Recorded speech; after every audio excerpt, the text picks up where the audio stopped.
dobrodošlicu na šetnicu kulturi. Manifestaciju koja na jednom mjestu okuplja bogatstvo kulturne baštine, umjetničkog stvarateljstva, tradicije, mladosti, sporta i zajedništva. Večeras ćemo zajedno prošetati različitim krajevima Bosne i Hercegovine, upoznati njihove običaje, glazbu i folklor, ali i obilježiti vrijednosti koje nas povezuju, poštovanje različitosti, inkluziju i međusobno uvažavanje. Biće ovo, čini mi se, jedna posebna šetnica. Svi me momci vole, svi me gledaju, al me moji ni za jedno ne daju. Svi me momci vole, svi me gledaju, al me moji ni za jedno ne daju.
Nastavljamo dalje naš program koji je posvećen obilježavanju globalnog tjedna inkluzije i kojim želimo poslati jasnu poruku da različitost nije prepreka, nego bogatstvo našega društva. Ja što mogu reći iskreno, zaista sa pozicije Specijalne olimpijade Bosne i Hercegovine, da će večerašnja slika otići u 203 zemlje svijeta, da ćemo večeras zajedno početi slaviti globalnu koaliciju, Evropsku sedmicu inkluzije koja pokazuje da sport, inkluzija i sve ono što Specijalna olimpijada radi pobjeđuje sve predrasude. Evo večerašnja ova na neki način priredba koja će pokazati da između ostalog grad Sarajevo, Ministarstvo za kulturu i sport, ostale institucije koje prepoznaju inkluziju, da ćemo ovih 7 dana živjeti u inkluziji.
koji žele da ljubav s nama dijele. Neka se ne stide, neka dođu i nek vide. Šta je ljubav? They call my name, falling drops. They play our game. Every echo feels the same. Whispers in the rain. Whispers in the rain.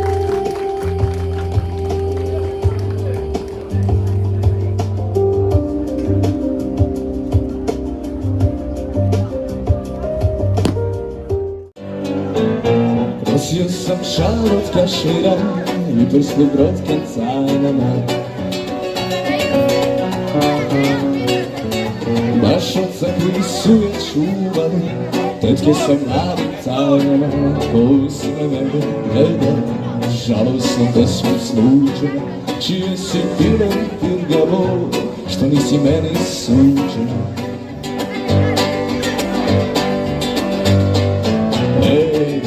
Pusti ko se ne pogleda, ajde, baš unad baba nogama.